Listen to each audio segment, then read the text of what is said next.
हरिओम.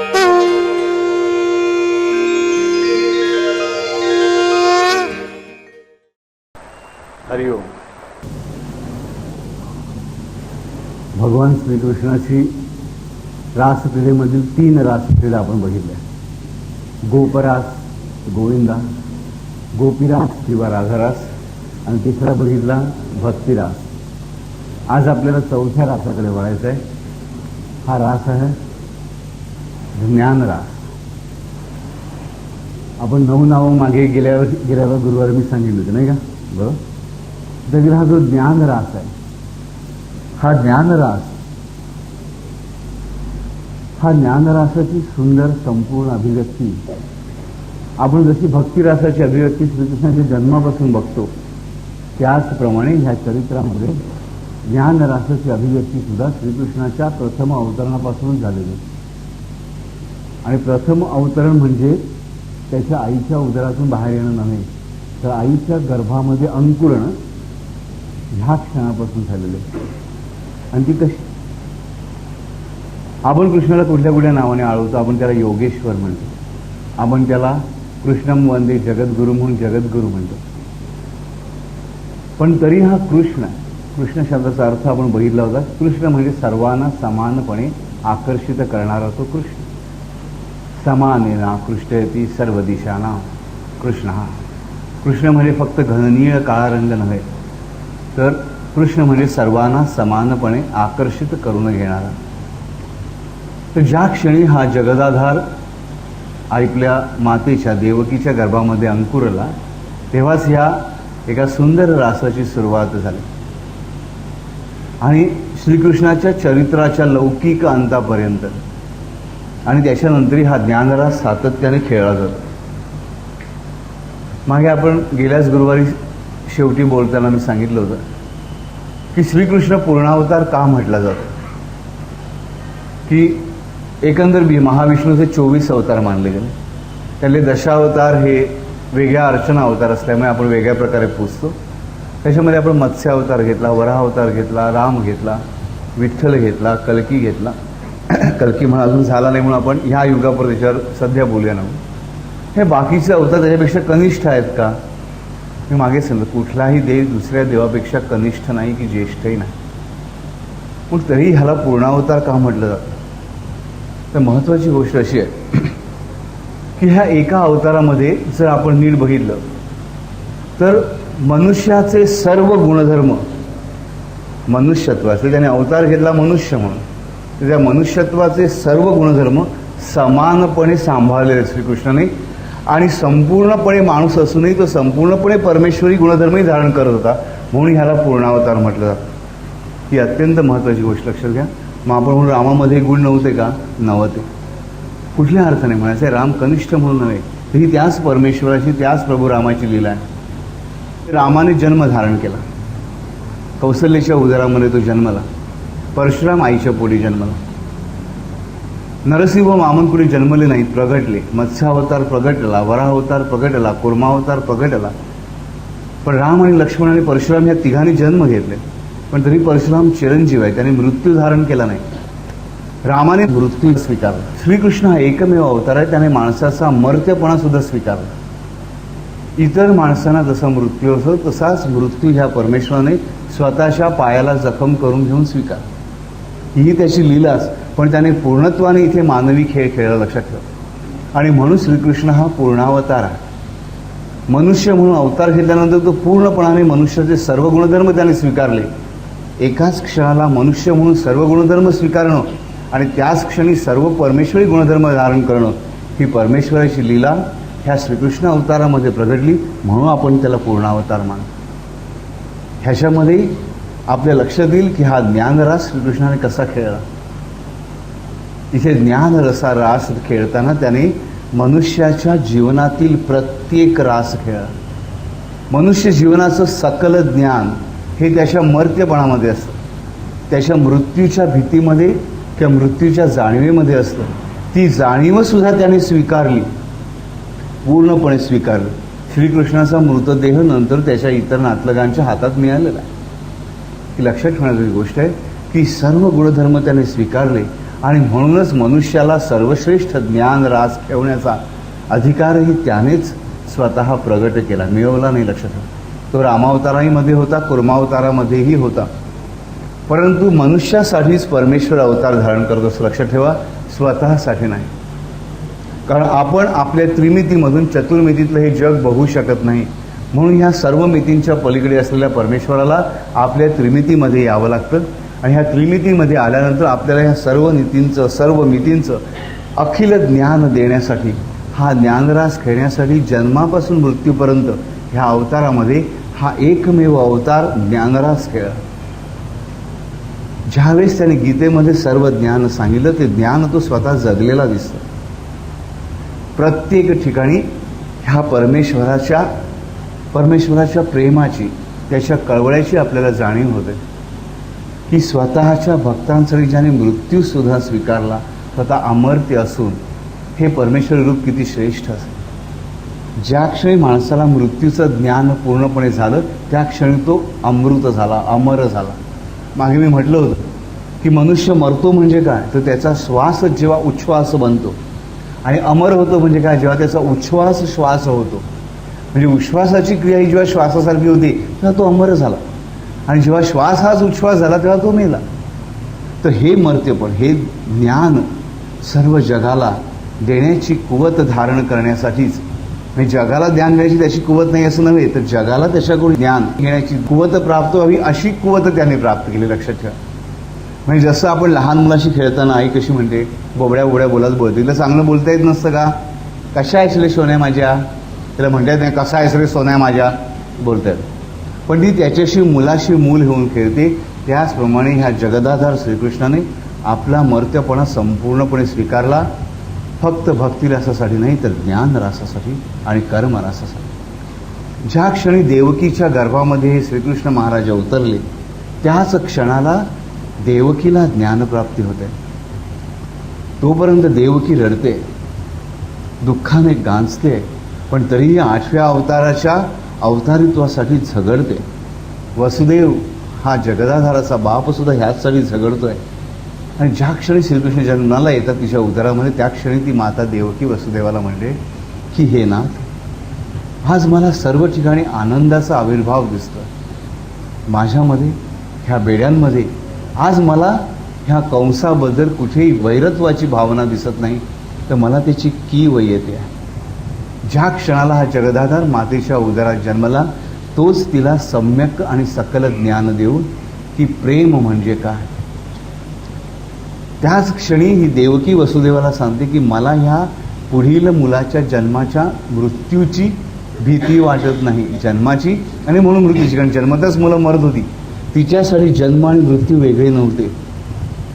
लक्षात ठेवा, एक आई जिची 7 मुलं जन्मताच हीणपणे, क्रूरपणाने मारली गेलेली, त्या मातेचं स्वप्न किती वेळा भंगलं असेल, हृदय किती वेळा विदीर्ण झालं असेल, आणि तरीही ती माता 8व्या अवताराची वाट बघते की हे काम माझ्या हातून होऊ दे परमेश्वरा, सगळे क्लेश भोगायला मी तयार आहे. पण ज्या क्षणी हा गर्भ अंकुरला, त्याच क्षणी तिची दृष्टी बदलली, तिला ज्ञान प्राप्त झालं की हा परमेश्वर आनंद स्वरूप आहे, हा परमेश्वर प्रेम स्वरूप आहे, आणि म्हणूनच ह्याला मृत्यू नाही, आणि म्हणून ह्याला मी जन्म देणारीही कोण. आतापर्यंतचे ही 7ही अवतार त्याचेच होते, म्हणजे 7 जन्म त्याचेच होते, आणि ते जन्म त्याने माझ्याकडूनच ठेवले. कशावरही माझी परीक्षा नसेल, पण ती नंतर विचार करते की माझी परीक्षा घेण्याचं त्याला काय जरूर पडलं. वसुदेवाला ती माऊली सांगते, माझी परीक्षा घेणारा तो कोण, तो कोण माझी परीक्षा घेणार नव्हे, तर त्याला जरूर नाही माझी परीक्षा घेण्याची, कारण परीक्षेशिवाय सुद्धा त्याला सर्व कळू शकतं. ही दुसरी गोष्ट माता देवकीला माहीत होते. माहीत होत नाही तर पटते, आतून स्फुरते, कोणी सांगून तिला पडत नाही. ज्या क्षणाला ही गोष्ट घडते त्याच क्षणाच्या आधी बघा, ज्या क्षणाला तो संकल्प केला महाकृष्णाने, महाविष्णूने की मला जगात जन्माला यायचं आहे, त्याने कंसाला ज्ञान करून दिलं की मी येतोय तुझा नाश करण्यासाठी, आता तरी तू सावध हो आणि तुझी पापकर्मांना आवर घाल. पाप्यातला पापी असलेल्या कंसाला सुद्धा त्याने ज्ञानप्राप्ती करून दिली की तू पापी आहेस आणि तुझा नाश करण्यासाठी मी स्वतः जन्माला येतोय, आता तरी तू सुधार. हे ज्ञानप्राप्ती ज्या क्षणी त्याने संकल्प सोडला की मला ह्या कंसाचा नाश करायचा आहे, त्याच क्षणी स्वतःच्या संकल्पाच्या विरोधात असणारं ज्ञान त्याने कंसाला प्राप्त करून दिलं. ह्याच्यामध्ये त्याने सर्वात मोठं ज्ञान, सर्वात मोठा रास खेळला. लक्षात ठेवा की जगातला वाईटात वाईट मोठा पापी असू दे, परमेश्वराचा नाश करण्यासाठी उद्युक्त झालेला पापी असू दे, त्याच्यावरही परमेश्वराचं प्रेमच आहे. तो त्यालाही जाणीव देऊ इच्छितो की तू चुकतोयस, तू अजून सुधार. अजून 8 जन्मापर्यंत तुला वाट बघायची. तोपर्यंत जर तू सुधारू शकलास, तुझ्यासाठी मी आकाशवाणी देतो, तुझ्यासाठी मी भक्त श्रेष्ठ नारदाला पाठवतोय. विचार करा किती कळवळा ह्या परमेश्वराला ह्या पाप्याचा सुद्धा. ही गोष्ट जर आपण लक्षात घेतली तर आपल्याला कळून चुकेल. आपल्यालाही एक छोटंसं ज्ञान प्राप्त होईल की जे खरं खूप विशाल रूप धारण करेल की मी कितीही पापी असेल, मी कितीही चुकत असलो तरी परमेश्वराचं माझ्यावर प्रेम नक्कीच आहे. पण त्याचं प्रेम मला सुधारण्यासाठी लागू पडू दे, माझं पाप अधिकाधिक वाढण्यासाठी नाही. श्रीकृष्णाच्या चरित्राच्याही आरंभाच्या आधी ही घडलेली घटना बघा की त्याने फक्त जन्माचा संकल्प केला आणि जगाला सर्वश्रेष्ठ ज्ञान प्रदान केलं की ह्या महाविष्णूचं, ह्या महापरमेश्वराचं संपूर्ण प्रेम अगदी वाईटातल्या वाईट पाप्यावर सुद्धा समानपणे तो त्यालाही जाणीव करून देतोय. 7 वेळा, 1 2दा नाही 7 वेळा, 6 वेळा अर्भक मारल्या गेल्यानंतर 7व्या वेळी सुद्धा हा गर्भ जेव्हा तिकडून दुसरीकडे दिला गेला तेव्हा सुद्धा कंसाची बुद्धी जागेवर येत नाही. तुम्ही म्हणाल का मीही असं म्हणू शकतो की मी श्रीकृष्णानेच त्याची बुद्धी मुद्दाम अशी केली असेल. नाही राजा, परमेश्वराने प्रत्येक जीवाला एक मर्यादित स्वातंत्र्य दिलेलं आहे. त्या मर्यादित स्वातंत्र्याचा उपभोग आपल्या प्रत्येकाने यथेच्छ घेतलेला असतो. पण या स्वातंत्र्याचा उपभोग मी दुरातंत्र म्हणून करतो, मी अनातंत्र म्हणून करतो, अनतंत्र अनाचार म्हणून करतो. आणि तेव्हा मग श्रीकृष्णाला, ह्या जगदाधाराला मला वेळोवेळी जाणीव करून द्यावी लागते. आणि ती आकाशवाणी लग्न समयीच त्याने करून दिलेले. लक्षात ठेवा म्हणजे किती काळ त्याने आपल्या हातात दिलेला होता. आपल्याही मनामध्ये एक कंस लपलेला असतो. वाईट गोष्टी, चुकी आपल्या हातूनही घडत असतात. वेळोवेळी मला कुठून ना कुठून तरी माहिती येत असते की मी चुकतोय, मी बरोबर नाही. मलाही अशा 7 अवतारांची परमेश्वर वाट बघतो. आणि जेव्हा मी 8व्यांदा चूक करायला बघतो तीच परत, त्या क्षणी मात्र लक्षात ठेवा श्रीकृष्ण प्रगटतो तो नाश करण्यासाठी. मग माझा हात भाजला की मी बोंबलत बसतो, भाजला. पण 7 वेळा मला आईने सांगितलं त्या गरम तव्याला हात लावू नकोस, मी ऐकलं नाही. ही जगन्माऊली अशी वेळोवेळी मला सूचना करत असते, पण मी दुर्लक्ष करतो. ही ज्ञानरासाची पहिली पायरी, ही पहिली पायरी म्हणजे चढती पायरी नव्हे तर पहिला पदन्यास श्रीकृष्णाने स्वतःच्या संकल्पाबरोबरच केलेला आहे. स्वतःच्या संकल्पाच्या विरोधात जाऊन. ही लक्षात घेण्याजोगी दुसरी गोष्ट आहे ज्ञानरासाची की मीच केलेला संकल्प तडी जाऊ नये म्हणून दुसरा संकल्प परमेश्वरच करतो आकाशवाणी करून. नाही तर त्याला काय जरूर पडली होती, त्याची जर इच्छा असू दे वाढू दे त्याची पापं तर गुपचूप तो जन्माला येऊ शकला असता.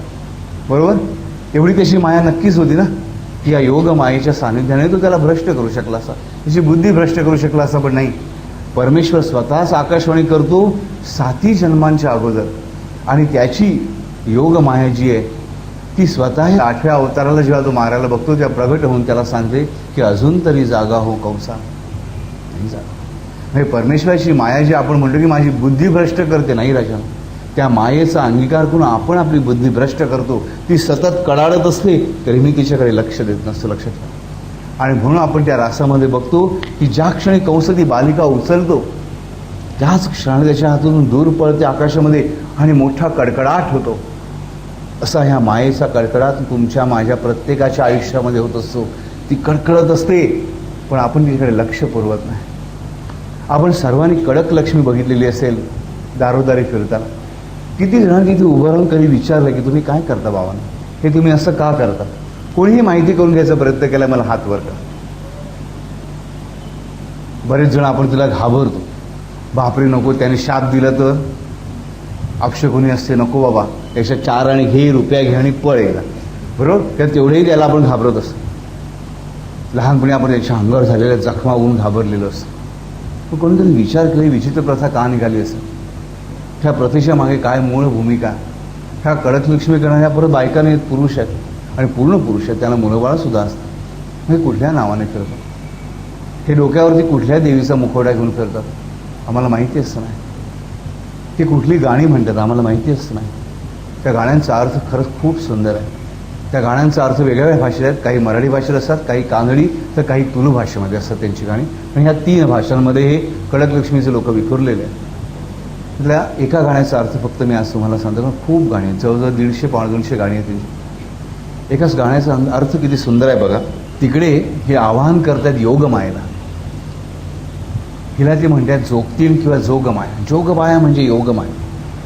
लक्षात ठेवा, यचा उल्लेख ज होणं हे यजुर्वेद संहितेचा परिपाक आहे. ऋग्वेदाचं शुद्धीकरण होऊन जेव्हा यजुर्वेद उत्पन्न झाला, ह्याचा अर्थ ऋग्वेद मोठा की यजुर्वेदमध्ये भानगडीत पडू नका, 4ही वेद समानपणे श्रेष्ठ आहे. त्यावेळेस काही कार्यकारण भावाने यचा ज उल्लेख, जसं यमुनेचा जमुना होतो, यतीचा जती होतो, त्याचप्रमाणे यचा ज ठिकठिकाणी झालेला आपल्याला सापडतो. म्हणजे योगमायेची जोगमाया होते. तर तशीच ही योगमाया, योगेश्वरी, जोगेश्वरी जी आहे, तिचं हे गाणं आहे. ही जी जोगतीण आहे, योगमाया आहे, ही योगिनी, तिला हे गाणं आळवत आहे की हे माऊली, तू दिसतेस कशी तर आगीसारखी, पण तू भाजत नाहीस कोणाला. हे माये, तू दिसतेस कशी तर कडाडणाऱ्या बिजलीसारखी, पण कोणावर पडत नाहीस कधी. हे माये, तुझा आवाज कसा, हे माये तुझा आवाज कसा तर सिंहिणीसारखा, पण तरी ते कधी तुझा दात कोणाला लागत नाही. हे माये, तुझा श्वास कसा, हे माये तुझा श्वास कसा तर शेषनागासारखा, पण तो कधी कोणाला विषारी नाही. लक्षात ठेवा, हे वर्णन किती छान आहे योगमायेचं. हे माये, तू माझ्या जीवनामध्ये अशीच ये, कडकडत ये, धडधडत ये, मोठा आवाज करत ये, आणि हे चाबकाच्या फटकाराने तू मला मार, यथेच्छ मार, आणि माझी सगळी पापं धुवून निघून जाऊ. किती सुंदर आळवणी आहे बघ. तो स्वतःच्या अंगावर जे चाबूक मारून घेत असतो ते स्वतःच्या मनाला मारलेले सिंबॉलिक चाबूक आहे. लक्षात. पुढे काळानुसार त्याचं विकृतीकरण होत गेलं असेल, पण ही गाणी म्हणून अजून तशीच्या तशी अत्यंत सुंदर आहे. पण आम्ही कधीही काळजी घेत नाही. वासुदेव नाचताना आता मुंबईत दिसतच नाही. दिसला तर आम्ही त्याचं कधी ऐकत नाही. गावामध्ये जाऊन एक दिवस तरी वासुदेव बघा अशी आपल्याला इच्छा नाही. आज गावामध्ये वासुदेव उरले नाहीत, कारण लोक त्यांना एक पैसा द्यायलाही तयार नसतात. त्या वासुदेवाची गाणी खूप सुंदर असतात, त्या जोगतिणींची गाणी खूप सुंदर असतात, पण आम्ही सगळ्याकडे दुर्लक्ष करतो. किती छान गोष्ट आहे मला सांगा. ही जी कडक लक्ष्मी म्हणून ती कडक लक्ष्मी आहे. लक्षात ठेवा, कडक लक्ष्मी आहे.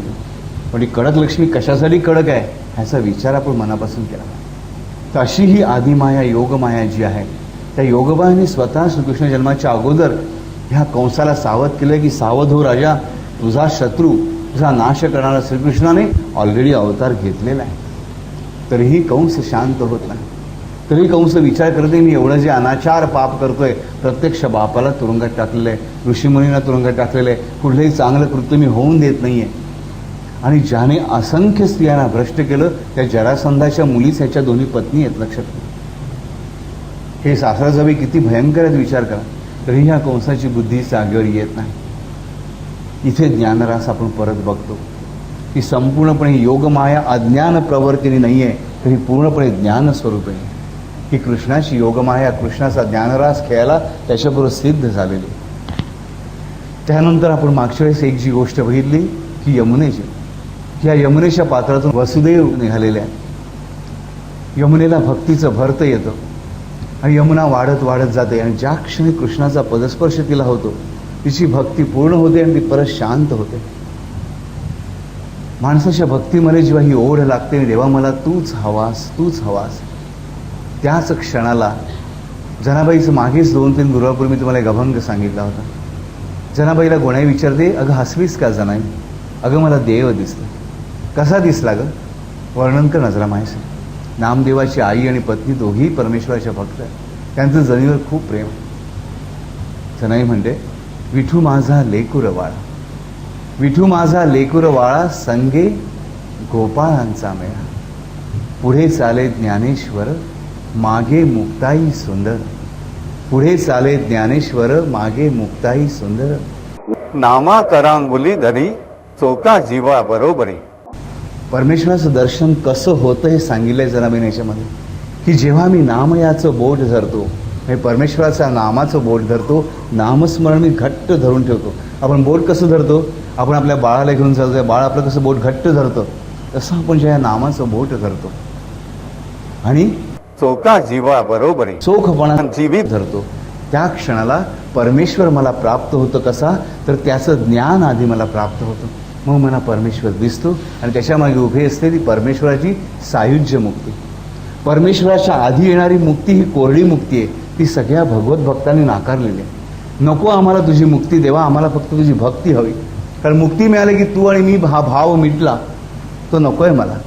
मला तुझ्यापासून वेगळंच राहायचं आहे, कारण मला तुझं होऊन राहायचं आहे. मला तुझ्या नामातच गोडी आहे परमेश्वर. परमेश्वराच्या आधी येणारी मुक्ती ती मुक्ती. तर परमेश्वराच्या पाठोपाठ येणारी मुक्ताबाई मुक्ती म्हणजे सायुज्य मुक्ती, समीप मुक्ती, परमेश्वराशी द्वैत ठेवून असणारी भक्ती असलेली मुक्ती. तर हे परमेश्वराचं जे दर्शन आहे की नामा करांगुली धरी चोका जीवा बरोबरी. पुढे चाले ज्ञानेश्वर, मागे मुक्ताई सुंदर, आणि विठू माझा लेकुरवाळा. ह्या लेकुरांचा असलेला लेकुरवाळा, लेकुरवाळा शब्दाची व्याप्ती मी तुम्हाला सांगितली की लेकुरवाळी स्त्री म्हणजे 10-12 मुलं असणारी स्त्री नव्हे, तर मुलाच्या केवळ आवाजाने त्याचं पोट भरल्यानंतर सुद्धा जिच्या स्तनातून दूध आपोआप वाहत असतं त्या स्त्रीला लेकुरवाळी मानलेलं आहे. तर अशी ही माझी आई आहे, लक्षात ठेवा. तर असा हा विठुमाईच्या दर्शनाचा सोहळा जनाबाईने किती सुंदरपणाने वर्णन केलं आहे. तर तेच इथे गाणं बघा की परमेश्वराचं दर्शन, परमेश्वराचा पदस्पर्श होण्यासाठी हे भक्ताची किती किती इच्छा प्रबळ झालेली आहे. आणि प्रबळ इच्छा जेव्हा होते, जे आपण जनाबाईच्या अभंगातून शिकलो की परमेश्वराचं दर्शन होण्याच्या अगोदर परमेश्वराचं ज्ञान प्राप्त होतं, किंवा त्याच क्षणाला परमेश्वराचं ज्ञान प्राप्त होतं आणि दर्शनसुद्धा होतं. कारण भक्ती आणि ज्ञान हे एकमेकाशी निगडीत गुणधर्म आहे. यमुनेच्या उदरामध्ये हृदयामध्ये जेव्हा इच्छा उत्पन्न झाली की हे परमेश्वर चाललेलं आहे, तिने वाट नाही करून दिली बघा त्याला. तिने उलट काय केलं की जास्तीत जास्त वाढत गेली, विरोध करत नाही गेली ती त्याला, तर त्याला भेटण्यासाठी. परमेश्वराच्या जवळ तिला जायचं, परमेश्वरापासून लांब नव्हे. लक्षात, ती परमेश्वर जवळ जात राहते, पण ती परमेश्वराला बुडवायचा प्रयत्न करत नाहीये. तिच्या मनात कुठेही इच्छा नाहीये. तर परमेश्वर पदस्पर्शाची तिची केवढी व्याकुळ झालेली आहे, तिचं हृदय फुटल्याची वेळ आलेली आहे. आणि जेव्हा पदस्पर्श होतो तेव्हा ती शांत होते, आणि शांत होते तेव्हा ती कशी होते शांत, त्याचं वर्णन सुंदर आहे बघा. की तिच्या सर्व लहरी ज्या आहेत, त्या तिच्या सर्व लहरी श्रीकृष्णाच्या पदस्पर्शापासून परत सर्व समानपणे शांत होऊन लुप्त होत नाहीत, त्या नाहीशा होत नाहीत, तर समानपणे एकमेकीत मिसळून जातात. हे सुंदर वाक्य लक्षात ठेवा. जमुनेच्या सर्व लाटा पदस्पर्शापासून समानपणे सर्वकडे एकमेकीत मिसळून जातात. माणसाची भक्ती जेव्हा अशीच वाढते, ती भक्ती वाढता वाढता ही लेकरवाळी विठुमाऊल जेव्हा दिसायला लागते, त्या क्षणाला त्याच्या अंतःकरणात उसंबळून येणाऱ्या सर्व वृत्तींच्या लहरी अशाच परमेश्वराच्या पायाचा स्पर्श होतात, विरून जातात एकमेकांमध्ये, आणि वृत्ती उरते फक्त एकच, आनंद वृत्ती, शांत वृत्ती. हे ज्ञान परमेश्वराने जमुनेच्या भक्तीतून दिलं. किती श्रेष्ठ रास आहे बघा. की तुझ्या सर्व वृत्ती सर्व धर्मान परित्यज्य मामेकम शरणम व्रज, अन्यथा शरणम नास्ति त्वमेव शरणम मम, तस्मात् कारुण्य भावेन रक्ष रक्ष परमेश्वर. कसा रक्षण करण्यासाठी हा व्याकुळ झालेला आहे, किती आतुर झालेला आहे बघा. की तिच्या सर्व वृत्ती तूच शांत करतो. भक्ताच्या वृत्ती परमेश्वराकडे जरी उठलेल्या असल्या, त्याचं प्रेम परमेश्वर आहे. क्रोधावे तरी मजवरीच क्रोधावे, कामावे तरी मजवरीच कामावे, हे सांगणारा साईनाथ हा कृष्ण बघा कसा. की परमेश्वराकडे जेव्हा सुद्धा सर्व वृत्ती उचंबवून येतात, तेव्हा सुद्धा परमेश्वर म्हणतो की उचंबवून येणं योग्य नव्हे, आता तू हळू समान हो, समानपणे मला धारण कर. कारण वृत्ती उचंबळतात म्हणजे भक्ताच्या हृदयात अशांतता आली.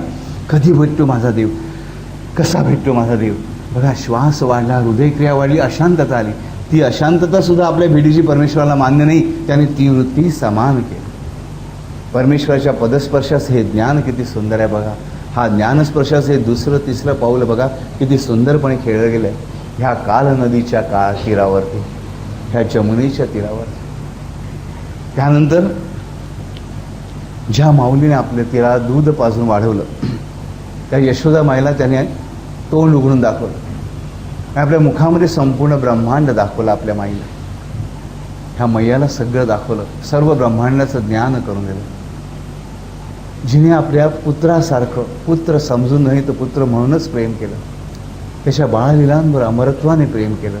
त्या माऊलीला एका क्षणामध्ये ज्ञान देण्याची जी क्षमता बघा.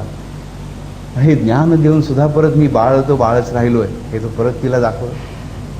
म्हणजे त्याचं आपल्या भक्ताशी असणारं नातं बघा, की तिला माऊली म्हणून जेव्हा त्याने स्वीकार केला तिच्याशी बाळ म्हणूनच राहिला. तिला सर्व जगाचं ज्ञान देऊन सुद्धा परत त्याने तिला आपली अनुचारिका बनवली नाही. तो तिची आई असूनही तिचं आई पण त्याने सिद्ध करून दाखवलं शेवटच्या क्षणापर्यंत. इथे ज्ञानरासाची पुढची पाऊलं देव खेळला, की मी उद्या माझ्या अडाणी आईपेक्षा कितीही श्रेष्ठ झालो, मी माझ्या आईपेक्षा कितीही वाढलो, तरी माझी आई आणि माझे वडील हे माझी माऊलीच आहे. हरकत नाही, मी जास्त शिकलो त्यामुळे मला 4 गोष्टी जास्त कळत असतील, माझ्या आईचं कुठे चुकत असेल त्या क्षणी मी तिच्या कुशी वादसुद्धा घालीन.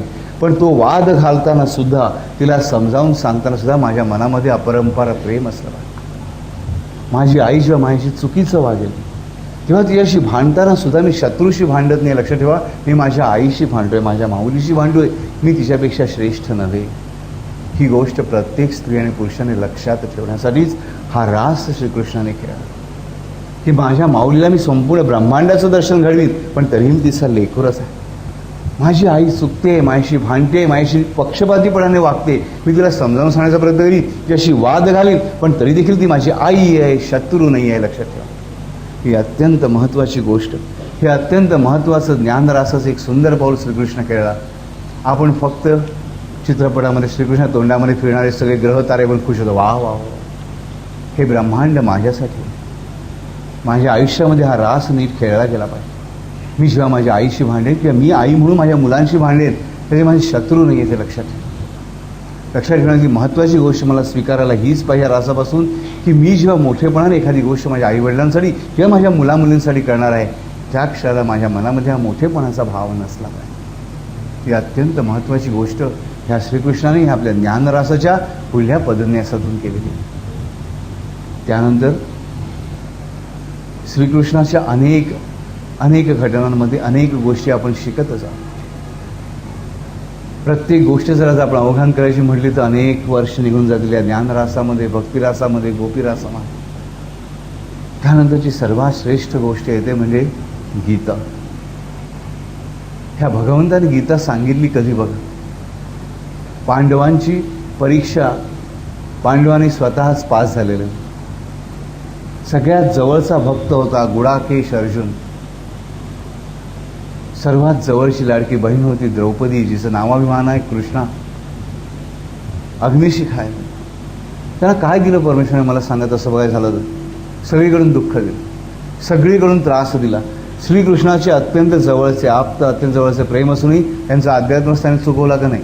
आम्ही मात्र साधी ट्रान्सफर इकडची तिकडे व्हावी म्हणून देवाच्या पायाशी डोकं पडत राहतो, आणि नाही देवाने ट्रान्सफर करून दिली तर लगेच हा देव काय कामाचा म्हणून प्रश्न विचारतो. ही आमची भक्ती जर असेल तर लक्षात ठेवायचं की आपल्या जीवनातल्या वाईट गोष्टींची ट्रान्सफर कधीच होणार नाही, कधीच होणार नाही. अर्जुनाने कधीही कृष्णाला विचारलं नाही, कृष्णा तू असं का केलंस? द्रौपदीने कृष्णाला कधी विचारलं नाही, देवा दुर्योधनाने दुःशासनाने माझ्या साडीला हात का घातला? आणि म्हणून तिच्या साडीला हात घालायच्या अगोदरच, तिच्या लज्जा हरवण्याच्या अगोदरच कृष्ण भगवान धावत आले. लक्षात ठेवा, तिने त्याचा धावा केला, विचारलं नाही तू असा का वागतोस? हे कर्म माझ्या पतींचं हे तिने पूर्णपणे मान्य करून तरी परत पतींशी ती एकनिष्ठ राहिली. हे काय कुछ कामी षंड नवरे सोडून जाते मी त्यांना, असाही विचार तिने केलेला नाही. लक्षात ठेवा, ही अत्यंत महत्त्वाची गोष्ट आपण लक्षात घेतली पाहिजे. आणि ह्या गोष्टीमध्ये जेव्हा एवढे हाल अपवाद भेटल्यानंतर सुद्धा जेव्हा त्यांची धर्मभ्रष्ट बुद्धी झालेली नाही, हे जेव्हा श्रीकृष्ण स्वतःच्या संकल्पानुसार बघतो, त्या क्षणी त्यांना तो सांगतो की जा वाहनो, आता मी तुमचं दूतत्व करतो, बघूया तुम्हाला थोडीशी तरी जमीन मिळते. कारण धर्मराजाचं ते म्हणणं आहे. कृष्ण तिकडेही जातो आणि ज्या क्षणी सगळं करून परत येत जातो, स्पष्टपणे अर्जुनाला सांगतो की आता तुमची इच्छा असेल तर लढायला तयार व्हा. तरी परंतु असं म्हणत नाही की मी तुमच्यावर लढायला तयार राहणार आहे, उभा राहणार आहे, काहीही म्हणत नाही. शेवटी कृष्णाच या सर्व पतींना चेतवते आणि सांगते की जा अर्जुना, कृष्णाकडे जा. अर्जुनही कृष्णाकडे येतो आणि दुर्योधनही येतो. होतं काय आपल्याला सगळ्यांना गोष्ट माहिती आहे. दुर्योधनाला कृष्णाची सर्व सेना मिळते आणि पांडवांना फक्त कृष्ण मिळतो. तोही ना धरी करी शस्त्र मी सांगेन गोष्टी युक्तीच्या चार. मी शस्त्र धरणार नाही तुमच्यासाठी. काय कामाचा कृष्ण मग आमच्यासाठी? आम्हाला प्रत्येक ठिकाणी परमेश्वर येऊन सगळ्या गोष्टी करायला पाहिजे. मग तेव्हा आम्हाला ही गोष्ट आठवत नाही. मग आम्हाला फक्त गोष्ट आठवते एकदा त्यांच्या घरी शिखंड येऊन आला. पण ही गोष्ट बघा, येईल कृष्ण धावून आमच्यासाठी सुद्धा. पण ती भावना असली पाहिजे माझ्या मनात. कृष्णाला सांगितलं नाही पांडवांनी, अरे काय कामाचं तू पण जा दुर्योधनाच्याकडे, नको तुझी सेना पण नको आणि तू पण नको. नाही म्हणाला अर्जुन असं. आम्ही म्हणा देवा आम्हाला तूच हवास आहे. ही बातमी जेव्हा कृष्णाला कळते, कृष्ण हसते आणि अर्जुनला म्हणते की हे फाल्गुनी. अर्जुनाचं दुसरं नाव फाल्गुनी आहे, लक्षात ठेवा. फार सुंदर नाव आहे अर्जुनाचे. की हे फाल्गुनी तुझ्यावरचं माझं प्रेम अधिकच वृद्धिंगत झालं. कारण तू जे उचित ते मागितलंस, दुर्योधनाने जे योग्य ते मागितलं. उचित आणि योग्यमध्ये फरक आहे. योग्य जे आता योग्य वाटतं ते धर्मदृष्टीने उचित असेलच असं नाही. कारण आज जे योग्य आहे ते उद्या अनुचित असू शकेल आणि परवा अनुचित होतं. पण उचित हे कायम उचितच असतं. ते नित्य योग्य जे असतं ते उचित असतं, लक्षात ठेवा. उचित हे नामाभिधान शेषनागाचे, लक्षात ठेवा. तो उचित आहे. परमेश्वराची कालशक्ती जी आहे ती उचित असते. ते अनुचित व्यवहार कधीच करत नाही. ते ही उचित आहेस तू, ते तेच केलंस फाल्गुनी. माझं प्रेम तुझ्यावर अधिक वृद्धिंगत झालं. म्हणून कृष्ण हसते. किती प्रेम आहे बघा, किती भक्ती आहे बघा या पांडवांची आणि ह्या पांडवांच्या सहधर्मचारणी. ह्याच्यामध्ये परमेश्वराने ज्ञानरासाचं एक कराल पाऊल उगारलं, लक्षात ठेवा. की माझी सर्व सेना एकीकडे आणि मी कुठल्याही शस्त्राशिवाय एकीकडे, तरीही विजय माझा आहे, माझ्या सेनेचा आहे.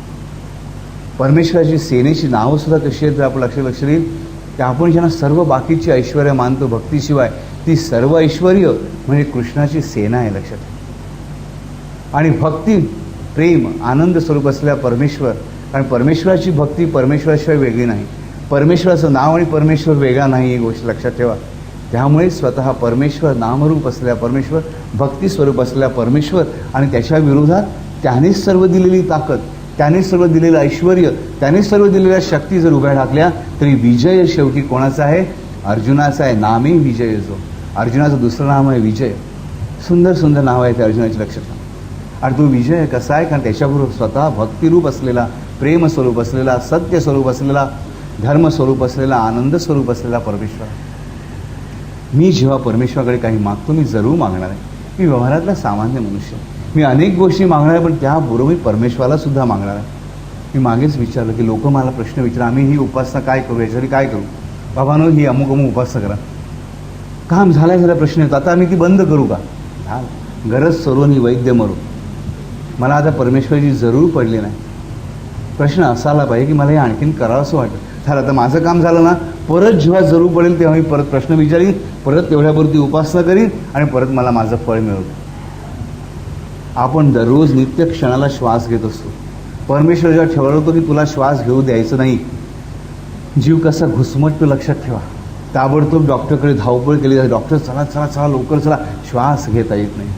जो श्वास मी ज्या परमेश्वरामुळे घेतो त्या परमेश्वराचं नामस्मरण मात्र दिवसातून एकदाही करायला किंवा 10 मिनिटं करायला मी तयार नसतो, लक्षात ठेवा. हा ज्ञानरासाचं कराल पाऊल म्हटलं मी ह्याला त्याचसाठी आहे की हा कराल पाऊल एवढ्यासाठी की कलिकाळाचं कराल स्वरूप ज्यामुळे छेद पाहू शकतं, ते हे पाऊल आहे. की मागायचं आहे तुम्ही तर परमेश्वराला मागा. परमेश्वराबरोबर त्याची ऐश्वर्य आपोआपच येणार आहे. फक्त जेव्हा एक एक गोष्ट मागत राहतो तेव्हा तीच गोष्ट येते आणि शेवटी मी सर्व असुरांच्या पुढे हरत असतो, सर्व गोष्टींच्या पुढे मी हरत असतो. पण जेव्हा मी परमेश्वरालाच मागतो ना तेव्हा आपोआप माझ्याकडे सर्व येतं. कारण परमेश्वराची भक्ती जी श्रेष्ठ युक्ती आहे, सांगेन गोष्टी युक्तीच्या चार. ही परमेश्वराची युक्ती म्हणजे भक्ती आहे, लक्षात ठेवा. आणि हे ज्ञान परमेश्वराची श्रेष्ठ भक्ती म्हणजे श्रेष्ठ युक्ती आणि सांगेन गोष्टी युक्तीच्या चार म्हणजेच भक्तीची रूप मी सांगेन तुला, जी सर्व सर्व चारही पुरुषार्थांना व्यापून राहणारा जो पंचम पुरुषार्थ आहे, ती युक्ती गोष्टीच्या चार. सांगेन गोष्टी युक्तीच्या चार. युक्तीच्या चार गोष्टी म्हणजे काय तर चारही पुरुषार्थ आणि त्यांची युक्ती म्हणजे काय तर भक्ती. ती कशी असावी ह्याचं हे कराल स्वरूपातलं रूपदर्शन, ज्ञानदर्शन परमेश्वराने ह्या पावलामध्ये, ह्या पदन्यासामध्ये केलेलं. आपण सर्व ह्या कराल कलिकाळाच्या बंधनामध्ये बांधले गेलेलो असतो. त्यातून बाहेर पडण्याची सुंदर युक्ती परमेश्वराने आपल्याला दाखवून दिलेली आहे की तुम्ही मला मागा, माझ्याकडून जे जे मागत राहताना मी तुम्हाला देईनच. जो जो मज भजे जैशा जैशा भावे त्यासी मी पावे तैसा तैसा. बरोबर आहे. तुम्ही जे जे मागाल ते द्यायला मी सामर्थ्याने बसलेलो आहे, पण जे जे मागाल ते मिळेल. तुम्ही मागाल तेवढंच मिळेल. साई चरित्रामध्ये हेमाडपंतांनी सुंदरपणे साईबाबांचे शब्द वर्णन केलेले आहे की माझ्याकडे अरे लोक सगळे हे ते मागायला येतात, पण खरं जे मी द्यायला बसलोय ते घ्यायला कोणीच येत नाही. ह्या दुसऱ्या परब्रह्माची, हे परब्रह्म ते परब्रह्म वेगळं नव्हे, तर ह्या परब्रह्माची, या दुसऱ्या परब्रह्म अवताराची ही व्यथा बघा. मी द्यायला बसलोय भरपूर काही, तुम्ही घेऊन जायला येत आहे फक्त एक ओंजळ. अनंत हस्ते कमला वराने देता केशल किती धोका. खरोखर मग ओंजळ घेऊन का जायचं? जाऊया ना, आपलं संपूर्ण पदर बसून घेऊन जाऊया. परमेश्वराला सांगा मला तू हवास, दुसरं काही नको, तुला जे काही द्यायचं असेल ते मला दे. हे ज्ञानरासाचा अत्यंत सुंदर पण कराल पदन्यास आपण बघतो. कारण ज्या क्षणी हा पदन्यास चुकला, ज्या क्षणी हा पदन्यास चुकला त्या क्षणी महाभारत सुरू होतं. लक्षात ठेवा, ज्या क्षणी ह्या ज्ञानरासाचा हा पदन्यास चुकतो त्या क्षणी महाभारताचा विध्वंस सुरू होतो. आणि ज्याचा हा न्यास चुकला नाही त्या अर्जुनाचा कर्मन्यास सुरू होतो. कर्मन्यास म्हणजे गीता, गीता म्हणजे ज्ञानन्यास, कर्मन्यास आणि भक्तिन्यास. तिघांचं परिपूर्णत्व म्हणजे भगवद्गीता. आणि भगवद्गीता परमेश्वराने सांगितली कधी, तर ज्या क्षणी हा अर्जुन मी लढणार नाही म्हणून सांगतो. माझे आजोबा आहेत, माझे वडील आहेत, माझे काका आहेत, माझे चुलत भाऊ आहेत, माझे मित्र आहेत, माझे गुरु आहेत, माझा मामा आहे, यांच्याविरुद्ध कसा लढू? श्रीकृष्ण त्याला सांगतो, बरं आहे रे बाबा, छान आहे रे बाबा, तू अहिंसावादी आहे, तू थांब, लढू नकोस, असं नाही सांगितलं. पण गीतेमध्ये अहिंसेचा उद्गार मुळीच नाही आहे. गीता ही धर्मरक्षणासाठी आहे, सत्याच्या रक्षणासाठी. लक्षात ठेवा, भीरू अहिंसेसाठी नाही, असली तरी शुराची अहिंसा आहे. मला एखादा चांगला तगडा मनुष्य मारायला आला, मी अहिंसावादी आहे, मी त्याला मारणार नाही. पण तो जर एखादा बारकुंडी असला त्याला 2 जण थापडा मारेल, हे भ्याडपणाचं लक्षण आहे. माझ्यापेक्षा कमताकद असलेल्या माणसाला मारणं हाही भ्याडपणा, आणि माझ्यापेक्षा ताकदवार माणसाला भिरून अहिंसेच्या मागे लागणं हाही भ्याडपणा. ही अहिंसा नव्हे. भगवंताने गीता सांगलीच मी प्रत्यक्ष रणमैदानामध्ये, जेव्हा त्याचा प्राणप्रिय भक्त या लढाईपासून दूर जाऊ बघत होता, तेव्हा सांगित, थांब तू अर्जुना, आता ऐक मी जे काय सांगतो ते, तुला पाहिजे ते प्रश्न विचार. तद्विद्य प्रणिपातेन परिप्रश्नेन सेवया उपदेक्षंती ते ज्ञानम ज्ञानिनः च तत्वदर्शना. साई सच्चरित्र वाचनानं प्रत्येकाला हा श्लोक माहिती असेल की साईबाबांनी चांदोरकरांना सांगितलं, चांदोरकरांना ह्या ज्ञानाच्या आधी आहे. गुरुची सेवा कशी केली जाते, तर परिप्रश्नेन सेवा. परिप्रश्न म्हणजे उलटा प्रश्न नव्हे, तर वारंवार प्रश्न विचारून जेव्हा गुरुकडे ज्ञान मिळवण्याची इच्छा भक्त धारण करतो, त्या क्षणी ज्ञानीनं हा तत्वदर्शिन हा असलेला हा सद्गुरू त्याचं अज्ञान दूर करतो. तेव्हा अर्जुनाचं हे संपूर्ण अज्ञान ह्या श्रीकृष्णाने दूर केलेलं आहे. आणि त्या अर्जुनाच्या मिशाने संपूर्ण जगताचं अज्ञान दूर करण्याचा प्रयत्न ह्या गीतेमधून, भगवद्गीतेमधून परमेश्वराने केलेला आहे. आणि इथे महाभारताच्या युद्धाला सुरुवात झालेली आहे. हा दुसरा कराल पदन्यास लक्षात ठेवा. बघा, एके ठिकाणी आपण बघितलं की पहिलाच त्याच्याच आधीचा कराल पदन्यास कुठला, की मला कृष्ण हवा की कृष्णाचं सैन्य हवं. कृष्णाचं सैन्य मागितलं ते फार मोठा कराल पदन्यास आला. आणि ज्या क्षणी सत्याच्या बाजूने ह्या कृष्णाने दुसरा पदन्यास केलेला आहे की थांब अर्जुना, लढण्यापासून परावृत्त होऊ नकोस, तू लढ ह्या वाईटाच्या नाशाकरिता, कारण हे माझं कार्य आहे. सर्व धर्मान परित्यज्य मामेकम शरणम व्रज. स्वतः परमेश्वराने श्रीकृष्णाने सांगितलं अर्जुनाला, सर्व धर्म सोडून दे. म्हणजे तुझा धर्म सोड नाही, कुठलाही धर्म अधर्माचा विचार सोडू नये. मामेकम शरणम व्रज, मी सांगेन तोच धर्म.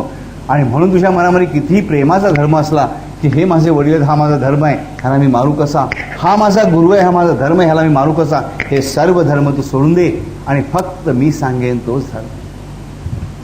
किती प्रेम आहे आपल्या भक्तावरती बघा. आणि त्याच क्षणी तो त्याला ग्वाही देतो की ह्याची जबाबदारी तुझ्यावर नाही, तू फक्त कर्म कर, ह्याचं कारणही मीच आणि ह्याचं फळही मीच.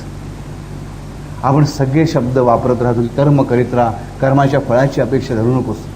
कर्माची फळाची आपण अपेक्षा धरू नये, साईबाबांनी सांगितलं. श्रद्धा आणि सबुरी. श्रद्धा ठेवा आणि सबुरी धरा, म्हणजे फळाची अपेक्षा त्यागून टाक. वैरागी वासुदे मुळीच सांगत नाही. मजला आवडो अथवा नावडो, तू जे इच्छिसी तेची घडो, हेची मागता नव घडो. जीव माझी म्हणजेच कर्माची अपेक्षा, कर्माच्या फळाची अपेक्षा सोडून. ज्या क्षणी तुम्ही कर्माच्या फळाची अपेक्षा सोडून कर्म करता, त्या क्षणी तुम्हाला कर्माचं सुंदर फळ मिळतं. आणि ज्या क्षणी कर्माची फळं ठेवून तुम्ही त्या अपेक्षेने कर्म करता, त्या एक तर फळ मिळतच नाही, किंवा मिळतं ते विकृत स्वरूपात असतं, किंवा मिळालंच अगदी थोडंसं असतं. जेव्हा मी कर्माच्या फळाची अपेक्षा ठेवत नाही, परमेश्वराच्या अधीन करतो माझं कर्म, त्या क्षणी लक्षात ठेवायचं की मला फळ चांगलं मिळतं. साईबाबांचं एक वाक्य आपण सगळेजण वाचतो, बरोबर की नाही? कुठलं वाक्य? सगळं लिहिलेलं साईबाबांच्या मूर्तीखाली, फोटोखाली. कुठलं वाक्य आहे? सबका मालिक एक, बरोबर की नाही? याचा अर्थ काय?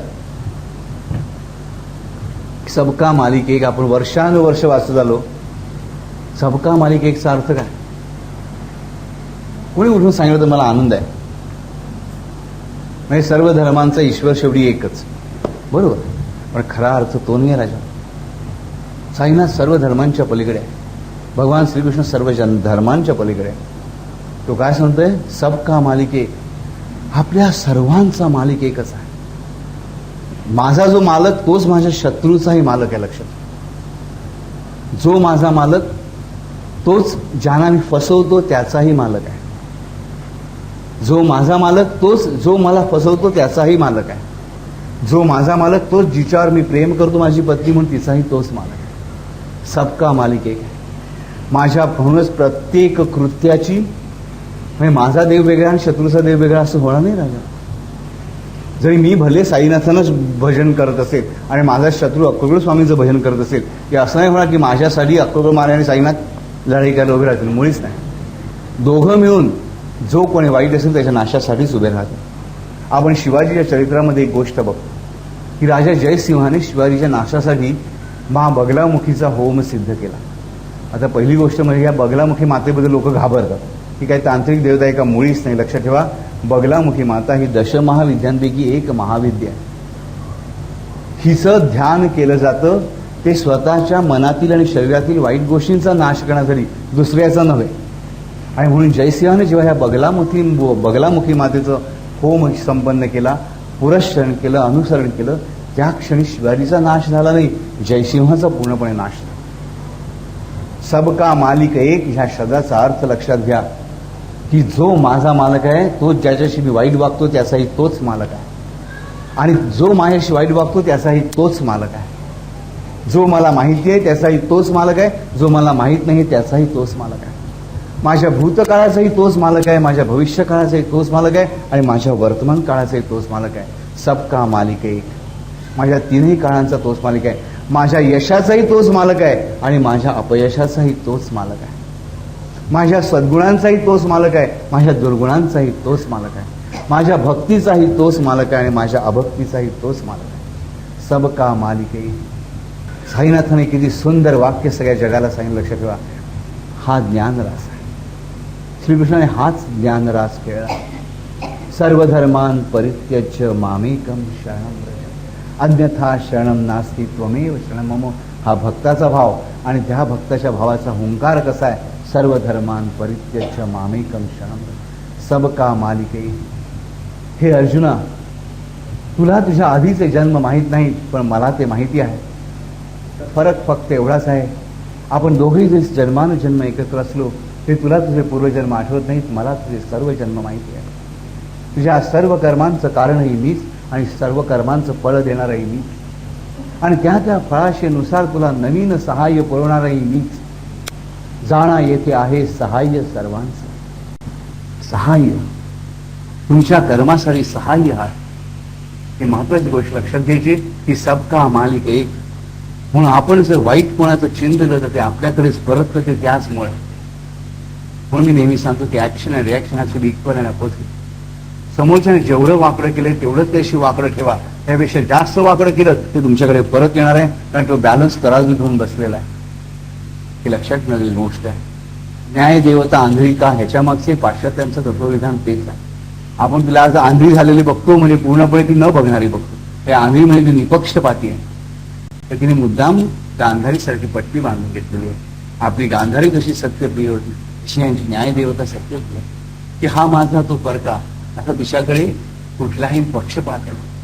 म्हणून सबका मालिक एक हा ज्ञानराज श्रीकृष्णाने महाभारताचा युद्ध सुरू करण्याच्या अगोदर केला. तो जसा अर्जुनाचा मालक आहे तसा दुर्योधनाचा मालक आहे. आणि दुर्योधनाला त्याने वारंवार संधी दिलेली आहे.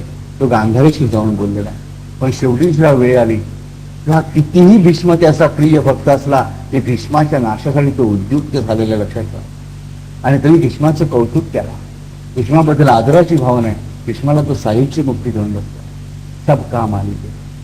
पण ह्या श्रीकृष्णाने परत एकदा एक न्यास खेळला या गीतेवरती, आणि तो न्यास म्हणजे ज्ञानेश्वर.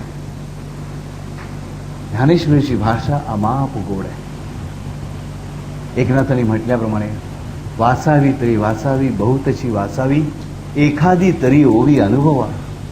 खरंच सांगतो मनापासून, ज्ञानेश्वरीतली एक जरी ओवी ज्याने अनुभवली, मनापासून जगण्याचा प्रयत्न केला, त्याच्या आयुष्याचं सार्थक झालं.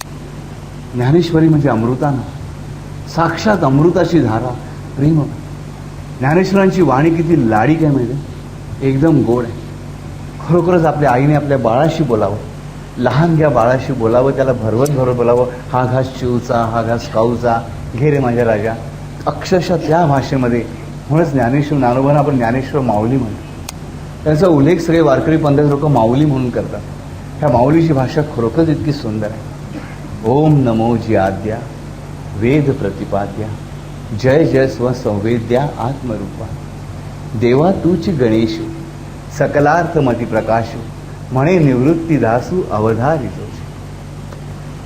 त्याच्यापुढे आपण बघितलंय, मी वारंवार सांगतो, नाम जप यज्ञुतो परम, नाम जप यज्ञुतो परम, बाधू न शके स्नानादिकर, नामे पावन धर्म धर्म, नाम परब्रह्म वेदार्थ. किती गोड भाषा बघा. मज तुवा जी केले ऐसे, माझे मी पण दवडून नेसे, स्तुती मिशेंची पामपिसे बांधले वाच. आली वारयाच्या धाडसा, धुळी चढे आकाशा, हरिखा वळघे तैसा स्तुती वेळ. स्तुतीमुळे, माया मोहामुळे, मान सन्मानामुळे धूळ जशी लहानशा वाऱ्याच्या झोतामुळे पटकन आकाशात उडते, तसं माझं मन सुद्धा खूप मोठेपणाच्या आहारी जातो. खूप माझा अहंकार वाढतो. तू परमेश्वरा मी काय करू. हे जे हृदय आपुले, चौफाळून या भले, वरी बैसव पाऊले सद्गुरूंची. किती लाडीकपणा आहे बघा. ज्ञानेश्वरांच्या प्रत्येक ओवीमध्ये हा लाडीकपणा भरलेला आहे. ज्ञानेश्वरी आपण जेव्हा वाचतो, आपण ती वाचत नसतो, ती माऊली माझ्याशी बोलत असते. भले आपल्याला काही शब्दांचा अर्थ नाही कळत, कारण ती भाषा जरा प्राकृत, वेगळ्या प्रकारची प्राकृत आहे, खूप जुनी प्राकृत आहे. पण आपल्याकडे दोन छान ज्ञानेश्वरीच्या प्रती आहेत. सोनोपंत दांडेकरांची, ज्यांना सगळे दांडेकर मामा म्हणत असते, अत्यंत रसन, दुसरी साखऱ्यांची. ह्या दोन ज्ञानेश्वरी अत्यंत सुंदर आहेत. ह्याचा अर्थ बाकीच्या ज्ञानेश्वरी कनिष्ठ आहेत असं नव्हे.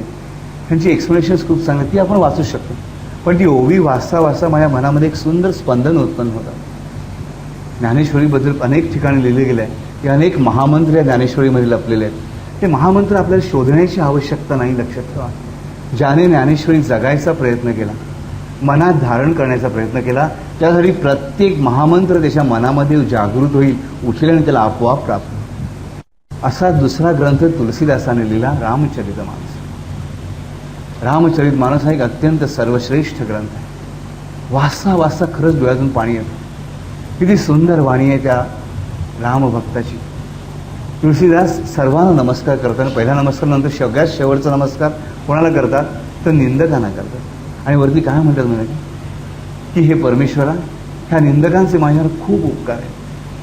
हा निंदक माझ्यासाठी चांगलं करतो, माझी निंदा करू त्यावेळी मला सुधारायला वाव देतो, आणि स्वतःच्या गाठी मात्र पाप गोळा करतो. स्वतः पाप गोळा करून हा मला पुण्यवान बनवतो.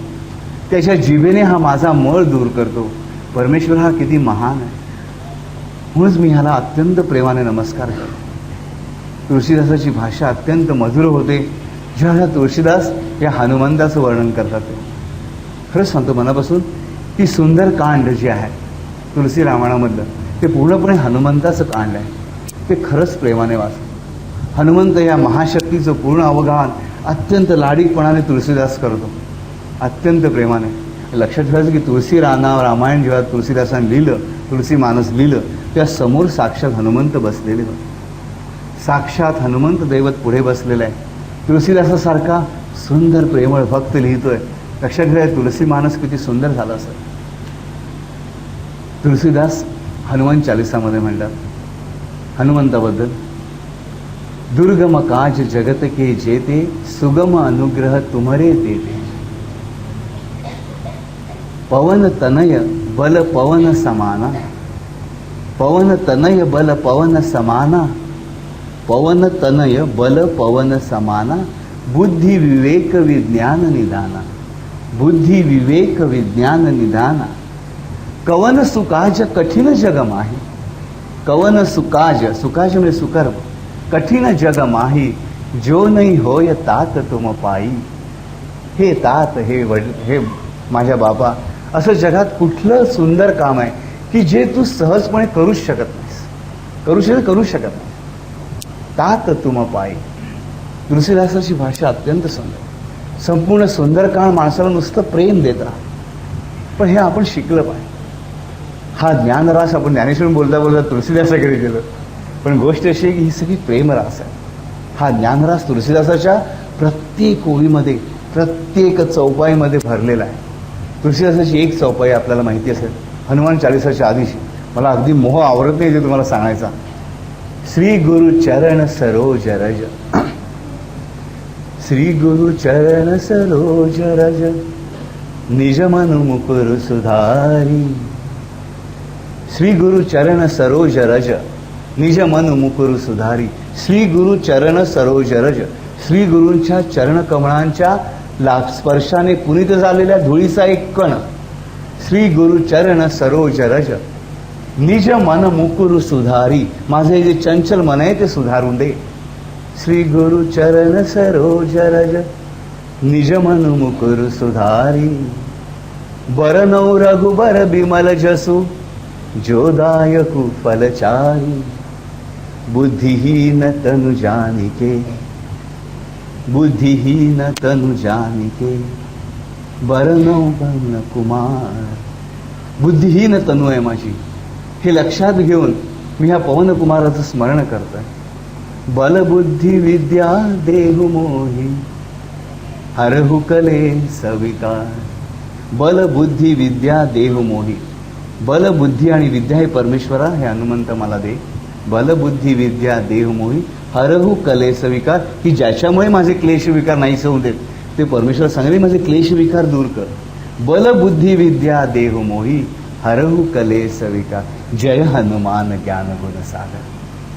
किती सुंदर आहे चौपाई बघा. ह्या तुलसीदासाकडे सगळं भरलेलं आहे. हा त्या प्रभू रामचंद्राचा, प्रभू श्रीकृष्णाचाच पदन्यास आहे. हाच पदन्यास ज्ञानेश्वरीमध्ये ठाई ठाई आपल्याला जाणवतो. पण ज्ञानेश्वरी आपल्याला सर्वांना सुदैवाने प्राप्त झालेली असून आपण जे उघडायचे कष्ट कधी घेत नाही. जागोजागी हिंडत राहतो मी, शोधत राहतो शांती. पण हे सर्व संत जे माझ्या समोर उभे आहेत, आपल्या पदरात त्यांनी काहीच ठेवलेलं नाही. संपूर्ण मुक्त कंठाने विखुरलेल्या आपल्या भक्तांसाठी हे आम्हाला कधी घ्यावं असं वाटत नाही. मग आम्ही कुठल्या ती बुवाकडे जात राहतो, त्या बुवाने सांगलेल्या वाईट गोष्टी करत राहतो. एका पावदार भात घेतो, त्याच्यावर गुलाल मारतो, त्याच्यावर बटाटा कापतो, त्याच्यावर उदबत्ती ठेवतो, त्याच्यावर नारळ ठेवतो, उतरवतो आणि फेकून देतो. त्यापेक्षा परमेश्वराचं नामस्मरण करा. त्या एका नामामध्ये हजारो तांत्रिकांना उत्तर देण्याची क्षमता आहे, लक्षात ठेवा. पण ह्या जेव्हा तंत्र मार्गावरती आपण जातो, त्या तंत्र मार्गावरून शेवटी आपली सुटका नसते, लक्षात ठेवा.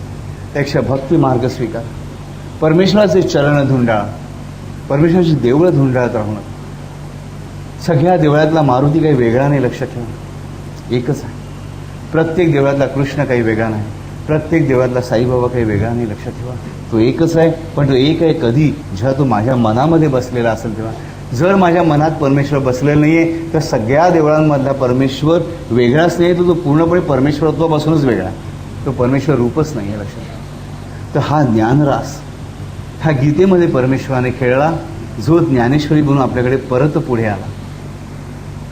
हा ज्ञानरास ठाई ठाई गीतेमध्ये खेळताना आपल्याला जाणवेल की ह्या संपूर्ण गीतेमध्ये धृतराष्ट्राने किती वेळा तोंड उघडले. किती वेळा? हा प्रश्न मागेही एकदा विचारला होता, उत्तरही दिलं होतं. संपूर्ण गीतेमध्ये धृतराष्ट्राचं तोंड किती वेळा उघडलेलं, जो सगळं ऐकतोय. भाग्य किती बघा की डोळ्याने आंधळा असून साक्षात संजयाला दिव्यदृष्टी वेदव्यासाने दिलेली आहे. त्या वेदव्यासाने दिलेल्या साक्षात दृष्टीमुळे सुद्धा त्याची बुद्धी बदलत नाहीये, लक्षात ठेवा. संपूर्ण गीतेमध्ये धृतराष्ट्र उवाच किती वेळा येतं?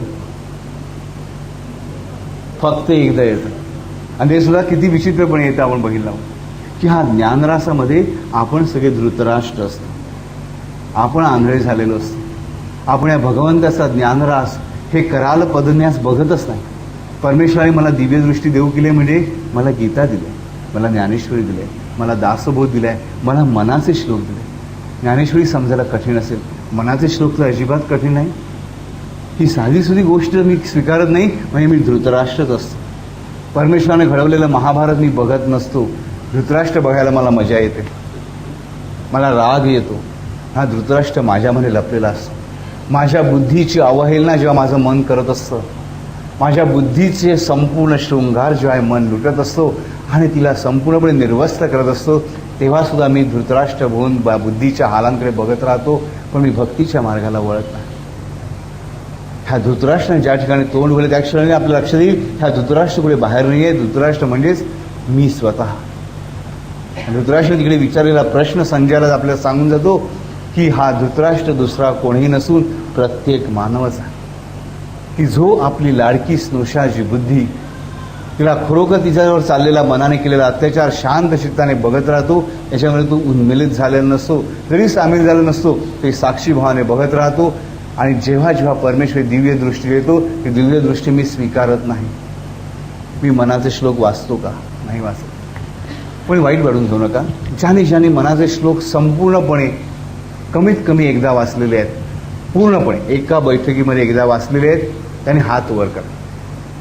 लाजायचं कारण नाही.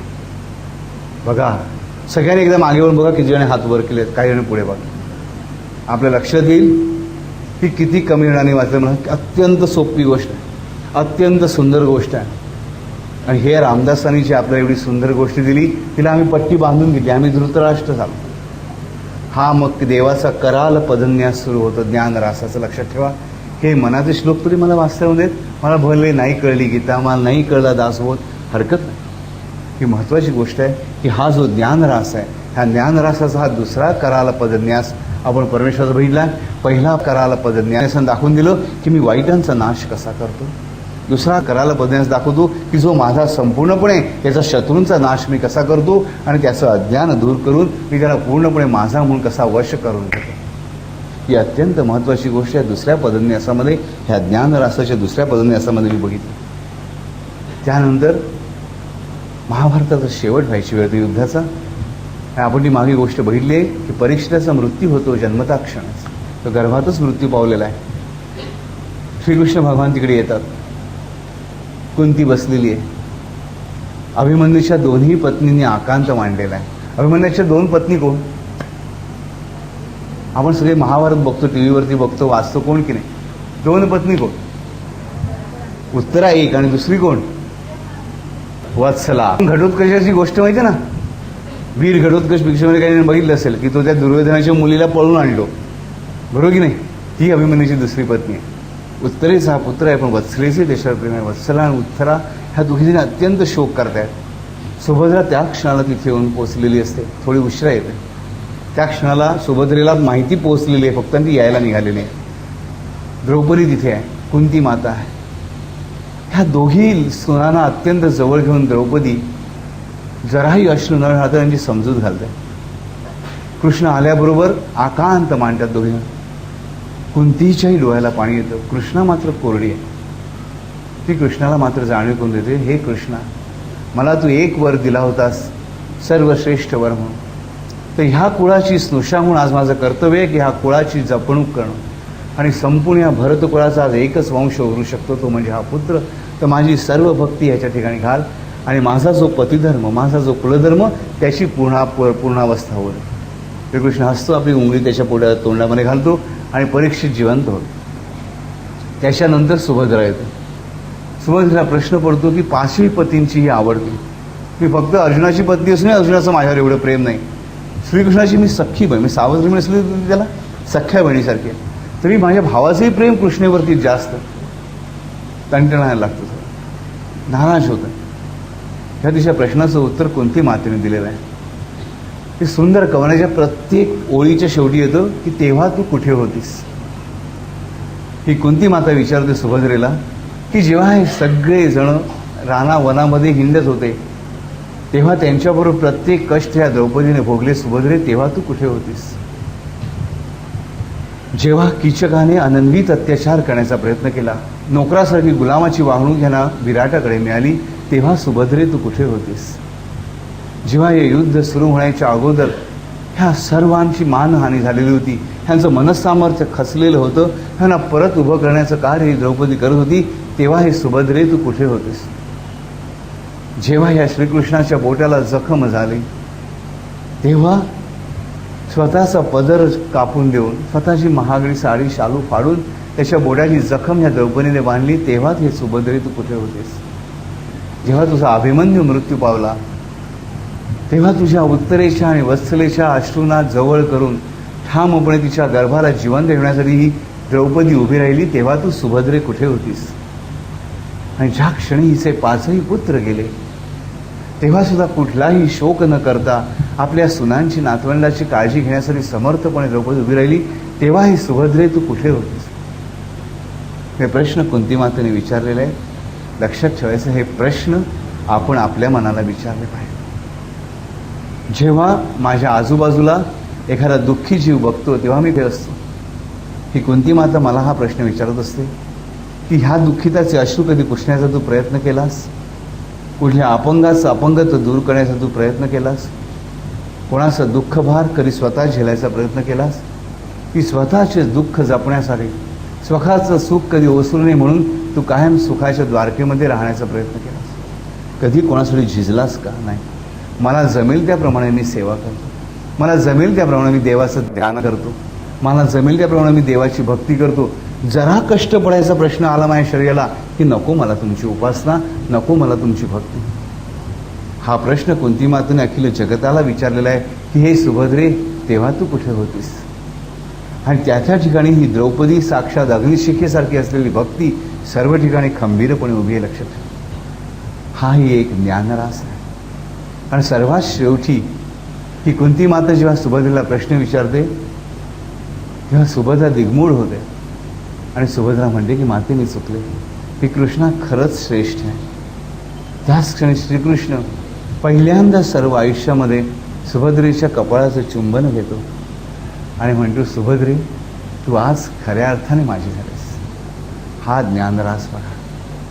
एक कराल ज्ञानरासाची 2 कराल पदन्यास आपण बघितले आणि हा श्रुतिमधुर दृश्यमधुर पदन्यास बघा की ज्या क्षणी भक्ताला समजलं माझी चूक काय, त्या चुकीचा पश्चाताप झाला आणि तो सुधारायचा मी प्रयत्न करतो, त्या क्षणी परमेश्वर पूर्णत्वाने तुमचा झाला तर तुमची इकडे वाट बघायला लावत नाही आहे.